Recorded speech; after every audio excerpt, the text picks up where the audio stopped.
What's up, y'all? This is part 2 of What Sibling Rivalry, the podcast, virtual wine tasting with Paula Harrell of Paula Harrell Wines. This is also still part of our 1 year anniversary special. Yep, it's still going. It is still going. Now, the Riesling and the Rosé both go in the refrigerator after opening, or they don't have to, or? They do. So Riesling and Rosé, you both want to chill. You want them both chilled. So you keep those both chilled at all times. Now, I'm glad you asked this question. Now, the Riesling has a cork, but the Rosé has a screw cap, so you can just put this one back in there. If you are not one of those people that finishes the entire bottle at one time, you can always get one of these nifty little gadgets. It's a vacuum. They call it a vacuum. Oh. Little piece, a little rubber piece, and it goes in the top. And you just do this until it clicks a little bit, and that will take all the air out of it, so it'll last a little longer.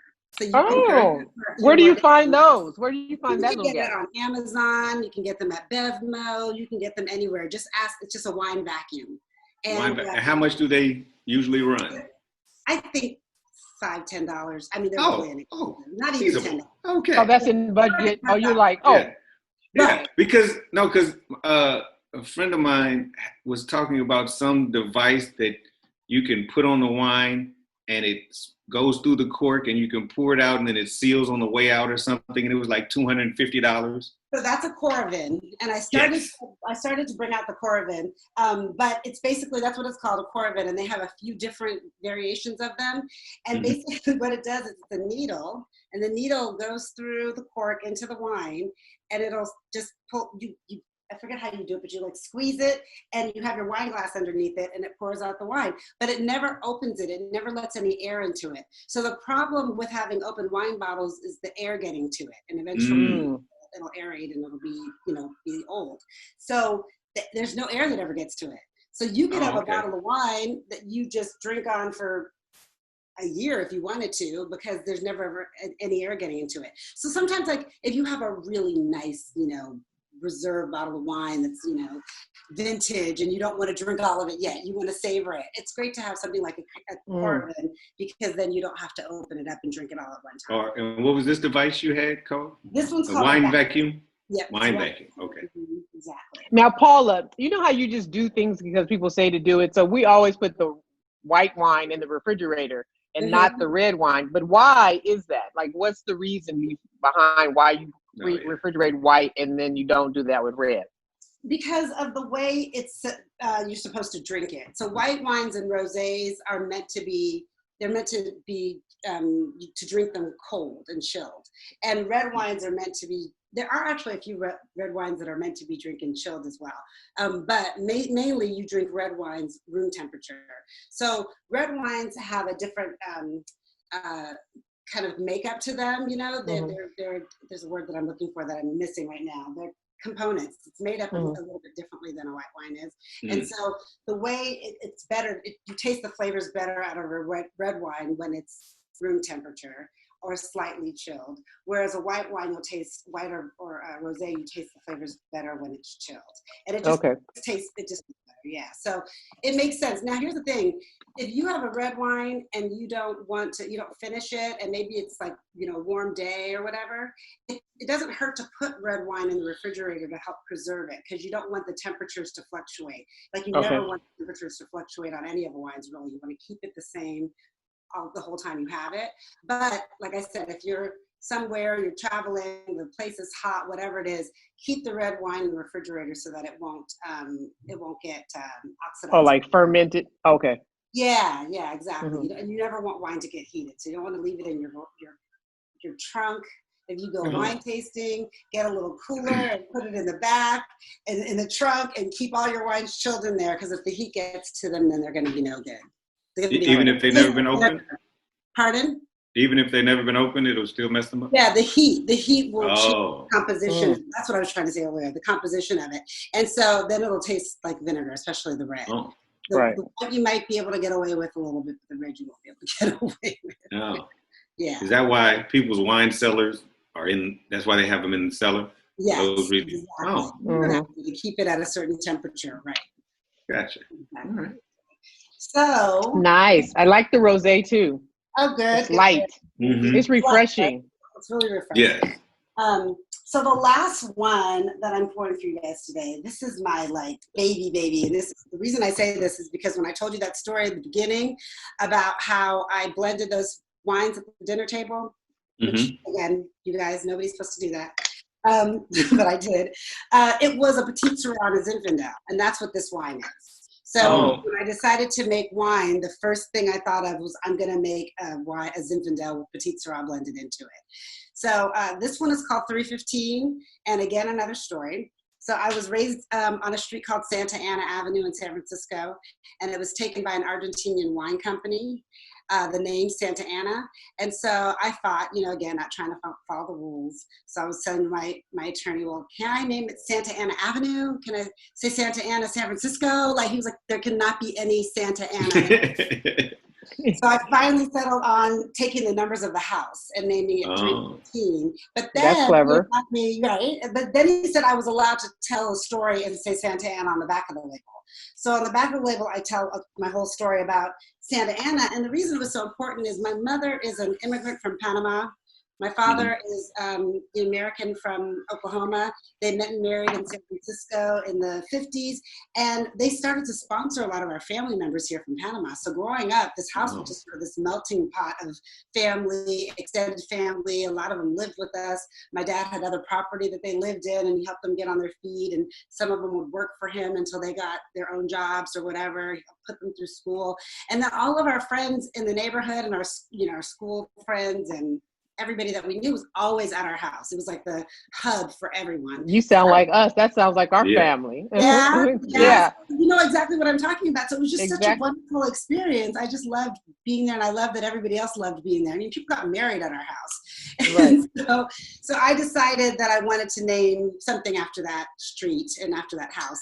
And I love that. I did launch it, and I put it out on Facebook, and I was like, this was supposed to be Santa Ana. Out of the woodworks. They were like, we remember Santa Ana. We remember being there, parties, all kinds of stuff. So it's very special. So this is my baby. So this one is a medium to full-bodied red wine. You get hints of vanilla, some cloves, cinnamon, a little white pepper on the finish. Don't judge my champagne glass. Oh yeah, I told him he's having red wine in a champagne glass, Paula.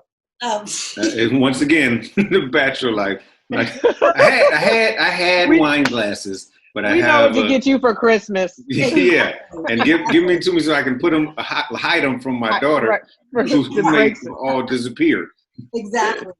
Well, you know what you could put in there, Kente? You could put in there a sparkling red, which I think I might do one of these days. Sparkling. Oh, that would be nice, Paul. I like that. Yeah, right. Wouldn't that be good? So I think that might be coming down there. See, I inspired it. Look at that. Look at that. You can name that one Paula. Yeah. Exactly. So with reds, the colors you're going to look for generally are going to be ruby, that you describe reds with is ruby or garnet, purple, even tawny, depending on what the varietal is. So this one I would say is a little bit more, it's got a little bit of tawny in it, but it's a little bit more of a ruby. And it's one thing I wanted to mention is when you swirl wine, a lot of times you'll see these lines coming down. Yes, I was going to ask about that. Yeah, so people call them different things. Some people call them tears. Some people call them, teeth or whatever. But basically, it's the viscosity of the wine is showing up on the glass. And depending on how much alcohol is in the wine, the alcohol content, the heavier those tears will be and the longer they'll take to fall. So that's really what you're seeing on the side of the glass is it's reflective of what the alcohol content is in it. And this one is 14.8% alcohol, so getting a little closer to that 15. My first vintage was 15.1%. Oh yeah. So why did you change it? Why did you reduce it, or did it just happen that way? Made the next vintage. That's sort of how the alcohol content played out, So it was different vintage of wine, and so it just it ended up being a lower alcohol content. So does it change? I wouldn't have particularly done that. Right. I was like, why? I was about to say we're old school. We don't play around. Just put the alcohol in there. Yeah, just put alcohol in it. Does it change with, like, people say, like, that was a good year? Does the vintage change based on the grapes and the alcohol combination or chemistry? So what happens is every year, it's a new harvest, right? A new harvest of new grapes. So things are going to be different based on, what the temperatures were like that year. If there was a lot of rain, if it was dry, if, we had a year just not that long ago where there's all those fires. So that's going to affect them. So a lot of those things come into play, and that's why each vintage is going to be different. It's consistent because it's still coming from the same vineyard, the same vines. So it's very consistent. So you'll know, okay, this is still the same wine, but it's not going to taste exactly like the year before if it's a well-made. Well, since this is our last glass and this is our first year anniversary, I think we should do a toast for this one. This is our last wine that we're tasting, and it's your first one for Paula P. Harrell. But it's our celebration for our first year anniversary at What Sibling Rivalry podcast. Yes. Congratulations. Cheers to many more. Cheers to many more. Successes to all. Yes. Cheers to everyone who's out there. I have my chocolate. Do I pair my chocolate with this one, red? So the chocolate, so I was going to talk about that. Yes, for sure. Chocolate with red wine. Zin is good you can do milk chocolates or dark chocolates. The thing sometimes with dark chocolates is they might fight a little bit with the red wine, with the tannin in the red wine. So sometimes milk chocolate might be a little bit better, but since this is not a really heavy red, you could do a dark chocolate with it as well. And they just pair nicely because a lot of chocolates have like little cinnamon and, they might have vanilla or something like that. And this one does too. This red wine has hints of vanilla, hints of cinnamon, and all that good stuff. So it's really good with red wine. And just so you know, too, chocolates are great with like ports as well. Like we call them late harvest wines. It means the grapes have been left on the vines much longer, and that's the ports, the sweet wines, right? So they're really good with those too. But you can absolutely do chocolates with Zin. And it's also great with like beef brisket and steak and heavy pasta sauces and hamburgers. Like the red Zin is great with all of those different things. So it'll pair very nicely. Okay. Right. Well, cheers. That's my baby. So this is out of Dry Creek Valley. And the other two, and the Riesling's out of Dry Creek and the Rosé's out of Central Coast. Just so you all know. The Riesling, the Zinfandel is the first one I've had by you, and that's always to me like your signature. I love the way your autograph is on the bottle and all of the way it presents. It's like that's what I love to give for holiday gifts too, because it's just such a pretty presentation, and it's a nice red. Thank you. Thank you. And I really feel like it's an easy going red. Like, some people who don't drink a lot of reds, they can still drink this and they like it. They enjoy it. It's not a big, bold cab that knocks you over the head that you have to really pair with something and you have to get used to. So I wanted to make it so that it was drinkable for, everybody. Everybody. Oh, that's why I like your red, because I'm not a red wine fan, but your red Zinfandel it's quite delicious. Well, thank you.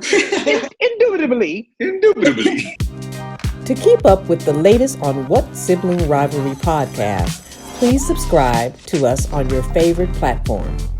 On Apple Podcasts, click on the subscribe button. And please don't forget to leave us a review and rating. On Spotify, click on the follow button under our picture. And on Stitcher, click on the plus sign under our picture. This will keep you up to date on all the fun and funny. And for people who are just joining us, we're with Paula Harrell of P. Harrell Wines, and we're having a virtual wine tasting. And pharrellwines.com is where you can order. Can my aunt in Houston get your wine online, or how does that work? No, it's really easy. She can just go online, put in her information, and we'll ship it right out to her. So love it. Ship anywhere. Perfect for the holidays too coming up. And today is Rosé Day, so you have your, what is your Rosé special for today? Well, my special for today is if you buy 3 bottles or more, you'll get 15% off of your purchase if you purchase before 11:59 p.m. Pacific Standard Time. Yes, and today is make sure Black today, folks be like, well, I saw it next week, and It's June. It's July 13th, our anniversary. It's our June anniversary. 13th. It's June Oh yeah, 13th. June 13th. Sorry. Somebody's been through 3 glasses already. Right, you're like, how do you expect me to get these dates right? She's all in the future. It's September 13th. No, Like, it's not June. July. Well, we're in quarantine. What's the day? I don't know the Man, day. I don't know yes, what's tomorrow. that's I true. just roll. Yes, that is true. I look up like, wait, today is Saturday already? Why? Why is it Saturday? It makes no sense. Yeah. So we're having our virtual wine tasting because we're quarantined, but the party must still go on. Exactly. We are pros at this. So I want to also mention to everybody that we have a wine club. And so if anybody's interested, there's 3 different options. You can go to our website again, pharrellwines.com, and take a look at all the options. We do fun events for the wine club. And of course, now that we've been in quarantine, we've been doing lots of virtual events, wine trivia and wine movie night and things like that. So it's pretty fun, but we also have a lot of great things that we do throughout the year for the wine club members. So and now that you do virtual, and now that you're doing virtual wine tasting, somebody could have that for their birthday. If they can't make it up to Napa or get to Napa, they could just Zoom you in and have a virtual wine party for somebody's birthday. That would be lovely. That is exactly, and for people's companies too. I have a couple of businesses that they're doing wine tastings once a month for their employees. So they have, everybody come in, they buy the wine in advance, we ship it, and we do a tasting. I'm doing my first one in a couple of weeks for this company, and now I've got a few other requests, so I'm really excited about it. Well, it'll be your second one now. It'll be my second one. Your second. Again, first one. Yeah. What Sibling Rivalry was your first? I know. You never forget your first. I don't know if any of the other ones are going to be as fun as this one, but. Well, definitely not. Definitely not. But yes, exactly. So yes. One other thing too, we're always about, our family we're 4th-generation entrepreneurs in our family, and so we're always about entrepreneurship, and we just want you to just share to inspire someone else on if they would have a desire to have their own wine label or have their own desire to do something else. But what would be your words of wisdom for someone interested in the wine business, especially an African-American woman? So I would say to, first of all, talk to all of us that are in the African-American women and men that are in this industry. We're all very happy to share information, to guide, to lead, to give you advice. That's a really important thing because it's not very easy to just figure it out on your own. And even though I had a lot of people that I was able to speak to at the time, they weren't of color, but they were helpful. I think people in the wine industry across the board, for the most part, I've felt that they've always been very helpful. But I was trying to piece so many things together. And the problem was that, most wineries or people that are in the wine industry that have their own wine, it's been passed down through generations. They have a winery. They may have grown up there. They have this whole background and these systems that are in place, and that's what most people are accustomed to teaching others. Well, our systems are different. Most of us don't have wineries, and we don't have brick and mortar spaces, so everything's very different. So I would say, I am happy for anybody to reach out to me to ask any questions. There's a lot of research that needs to happen. You have to make sure you really understand all the licensing, all the rules. There's a lot of rules around what you can do, where you can sell, where you can pour, if you can do tastings. It's really not something you just want to jump into, and it can be a little bit capital intensive as well. So it's really important to get the business plan done in advance and make sure you have your financials really dialed in. You have all your questions answered. You've asked enough people to know what to expect, because you're going to be putting out some money before you're going to be getting any money back for a while. And you have to be prepared for that. And so I would say that's a really, really big piece of it. But also, decide what you want to do with it. If you really want to make it a business, make sure you are very clear about what your marketing channels are going to be and how you're going to promote it, where you're going to sell it, and all of that in advance of spending all the money to start the label. That's really, really important because it's a very competitive industry. You know, I've relied a lot on relationships that I've built over very many years from having been an entrepreneur already. But if you don't have a big network or database of people, you have to really spend some time determining how you're going to get your product out there and how it's going to be unique compared to all the other product that's out there. So again, we're all happy to talk to anybody who wants to go down this wonderful road of winemaking, and reach out to us at info@Harrell Wines, or you can go to harrellwines.com and just fill out our contact form, and we can help. We can refer you to all the other people in this industry, all the other African Americans that are in this industry that would be happy to help. And I think that's kind of the best way to go. And if it's not wine and it's something else you want to do, if you have a passion about something and you haven't done it yet, you have to just go do it. I mean, when my uncle said that and that light bulb went off in my head, I have to be honest. Real estate, investing, and mortgage finance, I've always loved it. I'm good at it. It's great. But I never felt super passionate. Like, this is my life calling, you know? Mm-hmm. And so to me, when this happened and he said this to me and this light bulb went off, I felt like I didn't have a choice. Like, what am I here for? I'm here, I'm living this life to live my life fully. And if I don't go after this, no matter what it takes, then I'm cheating myself. So I feel like anybody out there who has a passion that they haven't gone after, it might be scary, it might be difficult, it might be all of those things, but you just have to go after it because, you know, what are you waiting for? Like, what else are you going to do? You're going to stay in something that is unfulfilling, and you're never really going to actualize the life you want if you're doing something you're not fulfilled with. So I would also give that advice. Great. I think that's great advice. And this quarantine and how life has just shifted overnight, I'm sure has had many people thinking about, like, what is my purpose and how can I be more fulfilling in what I do? And am I pursuing my passion? And, you know, everything's not promised, so you might as well do what you're passionate about. And my mentor always told me, follow your passion and the rest will follow. Right, exactly. And we have extra time. I mean, people have to really think about that. You know, we might be watching a new movie on Netflix and doing all those things, which is fine, but take that extra time and really, like, jump into this craft or whatever it is that you're interested in, because you don't have to commute to work. You don't have to, you know, do all these other things you would have had to have done before. Take that time for yourself and really build out whatever your passion is.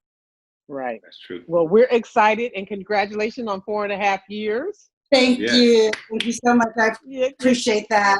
Thank you. And congratulations, brother. Thank you. Yes. Congratulations to you all for your 1 year anniversary. I'm so glad I was here to share with you guys. Thank you for sharing that with us on our podcast. We're so excited. And it's about us sharing our family stories too, and just telling people how we grew up, the Bay Area, our experiences in Oakland, and then just relating it to what's happening now in the world. Right. Always. Exactly. I love it. That's excellent. And Shonda, it's also always what? What Sibling Rivalry Podcast. It's always all about love. We love you, and we thank you for sharing your love with us. And here's to a great year, and here's to many more years. Thank you. I love you all too. Thank you so much for having me. Thank you for joining. Thank you for joining us. Y'all don't forget to follow us on @What Sibling Rivalry Podcast on Instagram. Sign up on our YouTube channel, subscribe so you can catch all of this fun. Follow us. Facebook and Apple Podcasts and Spotify too. Yes, everywhere. Look for us. We there. We go, we stay.